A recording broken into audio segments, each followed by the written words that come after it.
보세요. 키스할 수 있잖아요. 연기인데. 근데 그게 제일 그러니까 감정적으로. 근데 이제 오승훈이라는 배우를 보면 볼수록 이게 매력에 이렇게 빠져든다고 해야 되나? 그래서 어느 순간 그 승훈이가 이제 영화 다 보셨으니까 그 희원의 그 작업실 안에서 이제 찍을 때 감독님께서 저한테 컷의 권한을 주셨어요. 이 정도면 충분하겠다 싶을 때 성웅이 네가 컷을 해라. 근데 그날따라 또 오승훈 배우가 되게 그 긴장을 많이 하고 있었어요. 긴장을 많이 하고 있었고 좀 이렇게 뭐랄까 좀 이렇게 떠 있는 느낌이라고 해야 되나? 그래서 저는 이렇게 후배들한테 잔소리하는 스타일은 아니고 그냥 보여주는 앞에서 보여주는. 그래서 제가 더 이제 집중을 하고 그 슛 들어가기 전에 그런 시간들을 좀 가졌죠. 갖고 나왔더니 이제 승훈 군이 오승훈 군이 쫓아오더라고요. 쫓아와서 그때 되게 힘들 것 같다고 생각을 했는데 의외로 테이크를 한 3번 갔는데 이제 컷의 권한을 저한테 주시니까 또 빨리도 못 하잖아요. 네, 저한테 주시니까. 작전이었습니다. 네, 네. 그거를 나중에 알게 됐는데 하여간 되게 이렇게 오래 이렇게 하다가 저희들도 이제 애드립이라는 게 있었어요. 그거 하면서 제가 이렇게 제아가 먼저 다가가는 것 같지만 살짝 아닌 것처럼 뺐을 때 승훈이가 더 이렇게 들어오는, 영우가 더 들어오는 이런 설정은 어떨까? 근데 영화에 딱 봤는데 되게 잘 살았더라고요.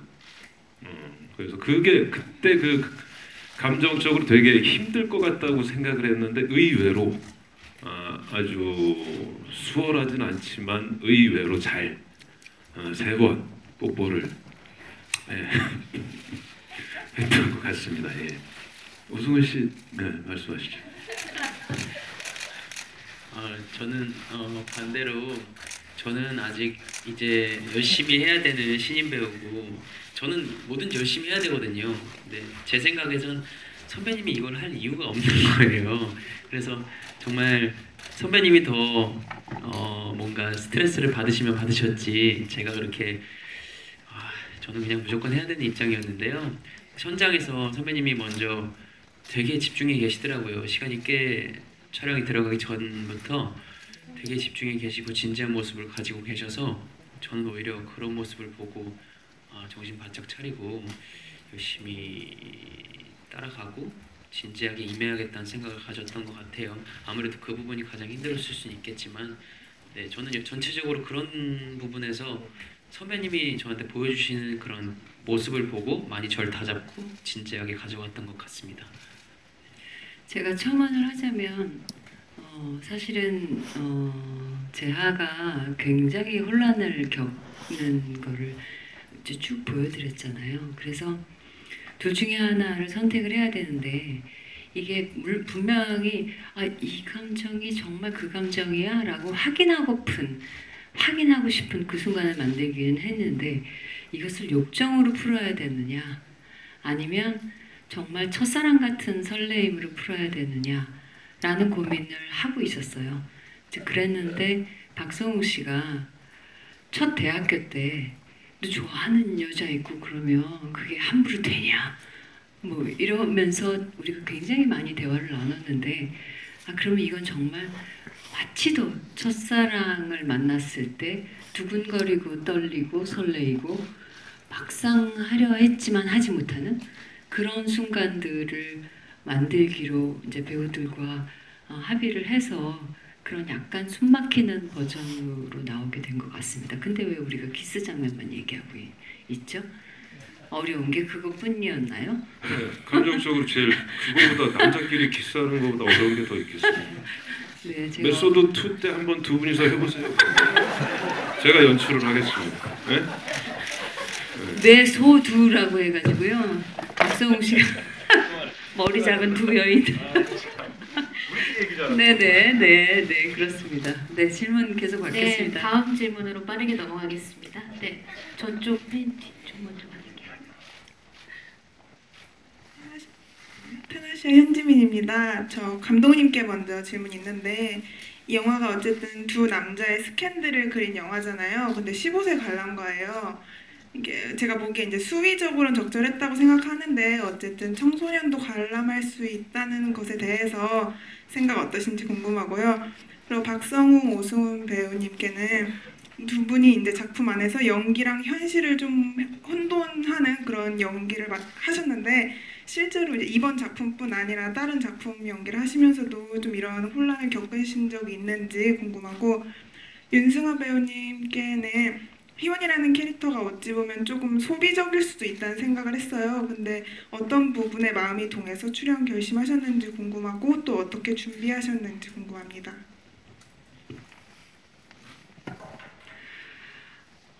수위는 뭐 의도해서 그렇게 했었던 것도 아니고요. 더 이상의 그 편집적으로 붙일 게 없었고요. 더 한 게 없었기 때문에. 그리고 처음에 이 시나리오를 쓸 때는 좀 더 남녀 관계 혹은 남남 관계도 좀 파격적으로 가볼까 하는 생각도 하다가 결국은 시나리오를 만지면서 아 이건 어떤 배우들의 이야기 플러스 그 배우를 옆에서 굉장히 가까이서 바라보는 한 여인의 이야기 그리고 어떻게 생각하면 오래된 사랑과 그리고 사랑하기 때문에 바라봐야만 하는 한 여인과 그리고 이게 사랑일지도 모른다고 착각하는 사람들의 모습과 이런 모습을 그러니까 왜 사랑이 시작되고 유지되고 혹은 변질되고 그 다음에 사랑이 깨지는 건 없죠 우리가 아 깨지는구나 영혼은 깨지는구나 그 여러 가지 모습을 담고 싶었고요.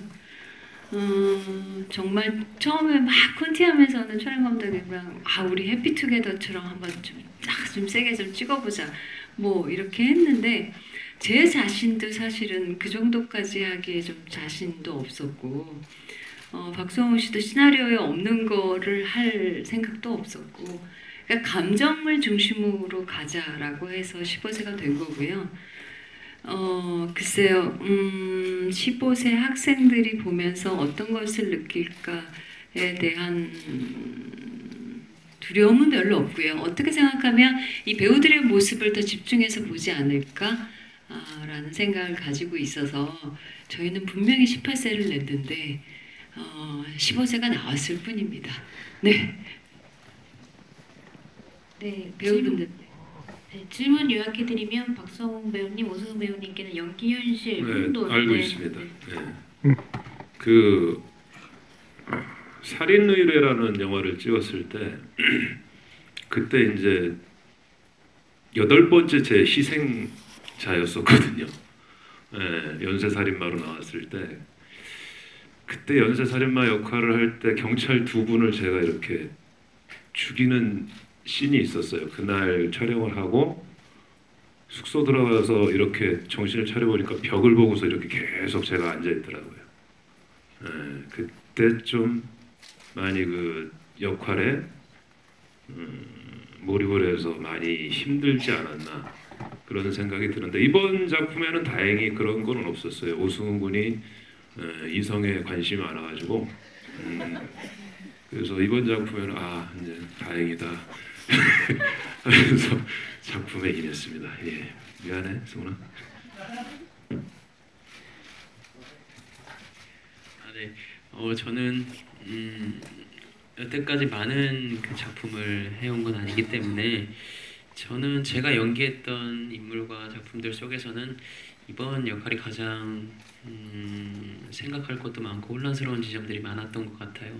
특히 영으로서 재하한테나 희원한테나 조금 애매한 표현들이 필요했고 좀 전형적으로 뭔가 이렇게 꼬신다거나 유혹한다는 느낌보다는 유혹을 당해야 된다라는 어떤 제 생각이 있었어서 그런 부분을 찾는 데 굉장히 힘들었던 것 같아요. 앞으로 더 많은 작품을 하면서 많이 혼란스럽겠지만 저는 이번 작품 하면서 그런 지점들이 가장 혼란스러웠던 것 같습니다.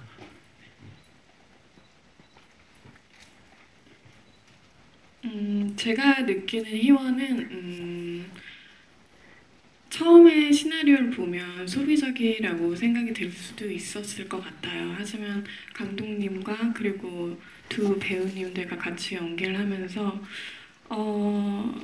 어떻게 보면 되게 열병 같은 그런 사랑을 하잖아요. 그 뒤에 희원이 항상 재아를 바라보고 있고, 그래서 그런 부분들이 소비적인 느낌이라기보다는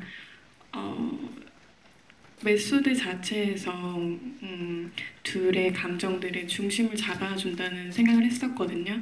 그리고 그렇게 연기를 했고, 그래서 소비적인 것보다는 만약에 둘의 중심을 잡는 그런 좀 냉정한 역할이 아니었나.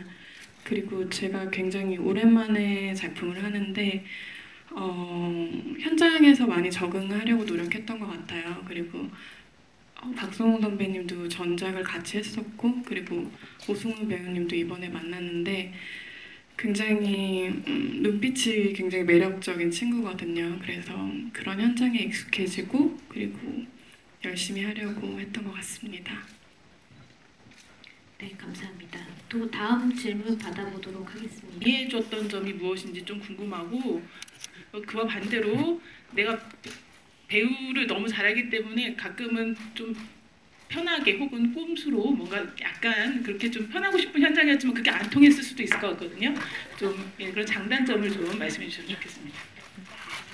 예, 그거는 제가 이제 드릴 말씀이 되게 많은데, 처음에 첫 미팅 때 메소드를 하기 위해서 만난 자리에서 24분 동안 집으로 가는 길 말씀을 하셨어요.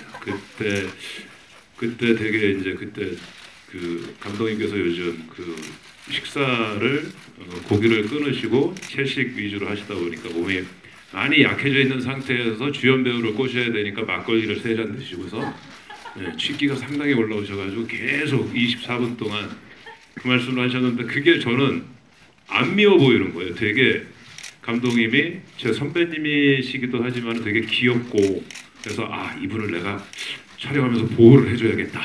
딱 그 생각으로 들어갔어요. 딱 들어갔는데 여전히 이제 현장에서도 좀 이거 찍었나? 그러니까 여러 가지를 막 생각해야 되고, 23일 동안 18회차를 찍고 3일을 이동을 했으니까 정말 빠듯한 스케줄이었거든요. 그래서 제가 내가 그래도 배우 중에서는 나이도 제일 많고 그 감독님이랑 나이 차이도 별로 안 나니까 내가 누나를 잘 이렇게 케어해서 가야겠다 했는데, 그게 다 작전이었던 거예요. 다 이제 제 스타일을 아시고서 성웅이가 이렇게 아우르고서 우리 같이 가면 되겠다, 후배들 이끌고. 그래서 막 그랬어요. 누나 오지마, 현장에 오지 말고 모니터 앞에 계세요. 저희가 알아서 다 한번 해볼게요. 누나가 디렉션 주신 거 저희가 다 알아서 한번 해보겠습니다. 보시고서 우리 시간 없으니까 뭐가 틀리면 틀리고 이렇게 무전으로 보내주세요. 그랬는데 그게 다 작전이었던 거죠. 아무튼 이 얘기 하려면 뭐 1박 2일도 모자른데, 아무튼 그래서 제가 더 책임감을 가지고서 더 현장에서 열심히 할 수 있었던 것 같고, 방은진 감독님의 작전이 아주 잘 먹혔던 작품인 것 같습니다. 예. 네, 선배님께서 말씀하신 대로 그렇게 이루어졌고요. 그리고 저는 너무 좋았던 게 방은진 감독님께서 이제 배우를 원래 하셨었잖아요. 근데 이렇게 현장에 맞게 각각의 저희 세 배우 말고도 다른 배우들과 호흡할 때도 그냥 그 캐릭터에 맞게 같이 호흡을 해주셨던 것 같아요. 희원의 경우에는 사실은 좀 둘의 뭐 처음 키스신을 보고 굉장히 많이 감정이 앞서거나 그랬었는데, 현장에서 그때 같이 마음도 아파해 주시고 또 옆에서 다독거려 주시고 각각의 배우에 맞게 호흡을 해주셔서 전 굉장히 행복했던 것 같습니다. 네, 저는 현장 자체가 너무 두렵고 겁이 많이 났었는데요. 감독님께서 항상 먼저 배우의 언어로, 배우의 마음으로 먼저 다가와서 항상 설명해 주시고, 어떻게 생각하니? 너는 어떠니? 이거 물어봐 주시고 제 생각을 먼저 들어보시고 나는 이렇게 생각하는데 이런 건 어때? 라고 뭔가 제안해 주시는 그런 모습들이 너무 섬세하고 따뜻해 보였고요. 그래서 마음이 좀 많이 편해졌던 것 같습니다. 또 반대로 배우이셨던 만큼 감독님한테 연기로서 잘 보이기가 너무 쉽지가 않았어요. 너무 조금만 거짓말 치는 순간이 있어도 다 걸릴 것 같았고 그래서 되게 무서웠던 것 같아요. 그래서 더 열심히 파고들었던 것 같고요. 그런 부분들이 정말 많은 배움이 있었던 것 같습니다. 네, 감사합니다. 다음 질문 받아보도록 하겠습니다. 중간에는 굉장히 격렬하게 이렇게 감정이 많이 오갔지만 결론적으로 보았을 때는 정말 그냥 스치는 바람. 그러니까 그 배우가 그 이전에도 그렇게 이제 그 역할에 몰입하다가 이렇게 막 사랑에 빠지고 하는 일들이 있었다라는 것이 희원의 이 말을 통해서도 이제 전달이 되고 결론적으로는 그냥 그렇게 너무 이성애적으로 그냥 봉합이 돼버린 게 아닌가라는 생각이 들었거든요. 그런 데다가 이제 여성 캐릭터를 활용하는 방식에 대해서도 처음에는 마치 영우랑도 뭔가가 이루어질 것처럼 얘기가 됐는데 그런 부분은 또 다 사라져 버리고 그냥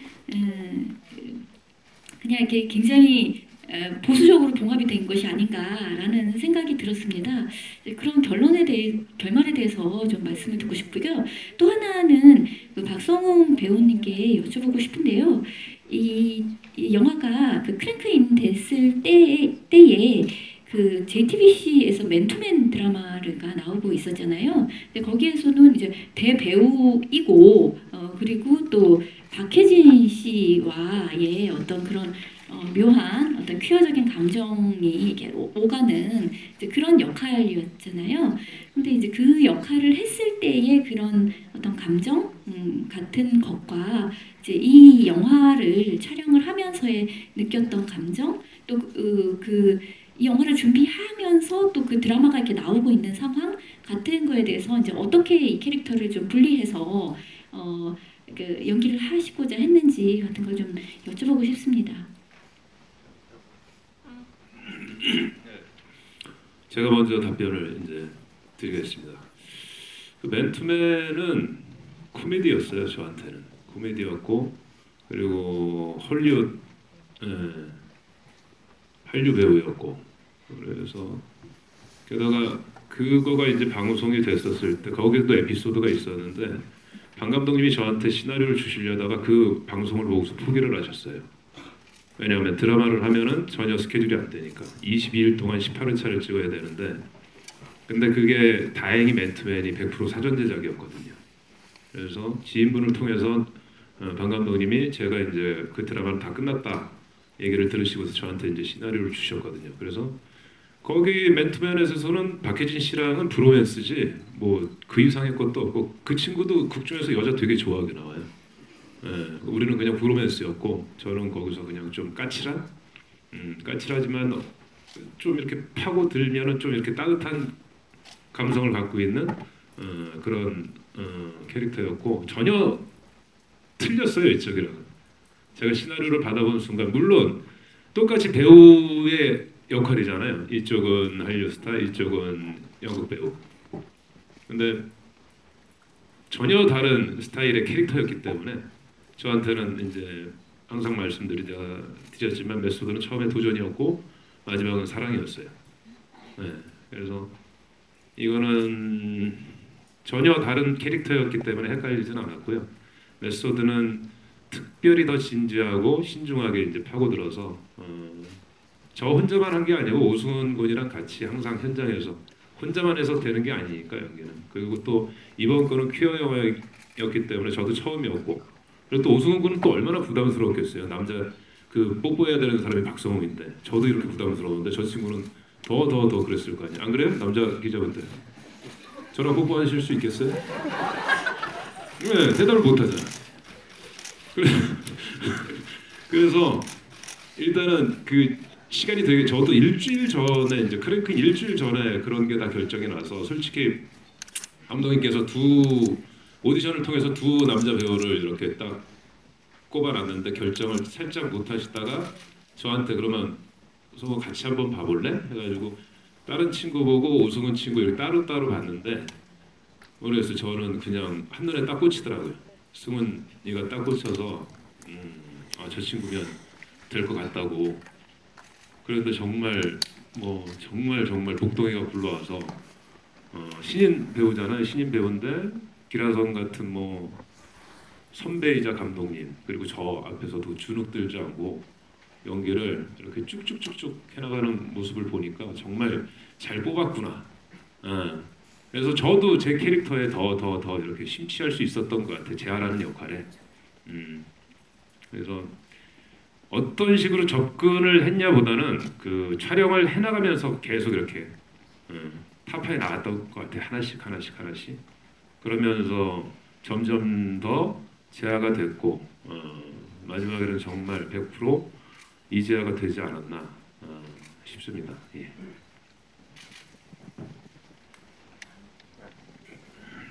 네, 황진미 평론가 질문 감사드리고요. 첫 번째 그렇게 치열하게 달려왔는데 메소드라고 이렇게 첫 번 공연을 끝내고 희원이 기다리고 있다가 둘이 나가면 무대의 조명은 꺼지는 그 장면으로 영화를 마치게 된. 그러나 그 부분은 저한테는 좀 다른 의미가 있습니다. 그러니까 희원이 극 중에서 연극 끝나고 얘기해.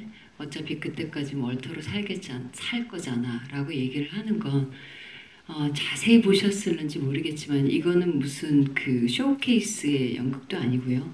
그러니까 오늘이 첫 공연 날인 겁니다.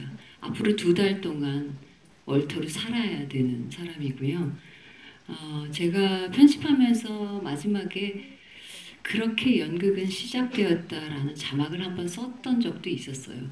근데 좀 너무 정확하기는 한데 관객분들한테 다 알려주는 것 같은 그런 느낌이 들어서 결국은 제목 메소드를 영화가 끝나면서 넣는 방식으로 이제 고민을 하다가 넣게 된 거고요.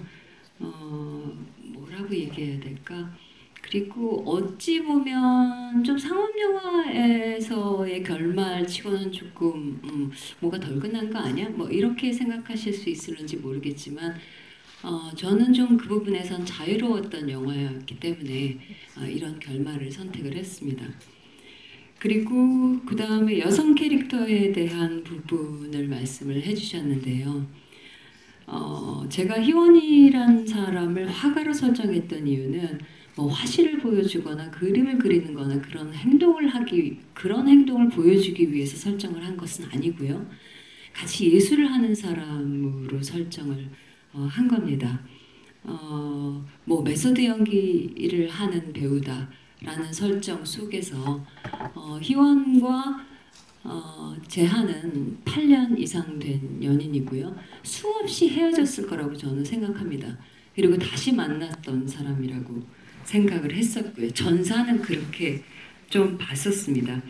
그러니까 결국 그게 뭐 무슨 빠졌다 돌아오고 이런 대사라는 것이 꼭 무슨 연극할 때마다 뭐 딴 여자를 사랑하고 뭐 이런 것이 아니라 만약에 폭력적인 인물이 됐었을 땐 굉장히 폭력적이거나 우울하거나 이런 상황의 것들을 때로는 좀 가까이서 지켜보고 도저히 나도 너무 힘들어서 멀리서도 지켜보고 아니 그냥 갈 길을 가야 되나 할 때마다 붙잡아준 게 희원에게 있어서는 자기가 하고 있는 그림이라는 예술이었었고요.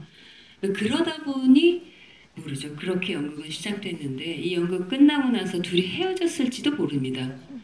인내심에는 한계가 있어서. 그러나 그들에게는 사랑보다 더 큰 동지애를 가지고 있다고 생각했기 때문에 희원의 캐릭터는 어찌 보면 조금 절제하고 어찌 보면 뭔가 연민을 많이 표현하는 여성으로 보였을지는 모르겠지만 아까 윤승아 씨가 얘기했던 것처럼 가장 중심을 잡아주고 가장 냉정했던 그러니까 제가 바라보고 있는 여성이란 의존적이지 않은 여성이었던 것 같아요. 지금까지 제 영화들을 보면 그런 인물로서 희원을 그렸던 거지 그걸 어떤 부속물로 쓰거나 혹은 뭐 장치적으로 쓰거나 하려면 저는 아마 여자 캐릭터를 이 안에 넣지 않았을 거라고 생각이 듭니다. 그게 저의 답입니다. 네.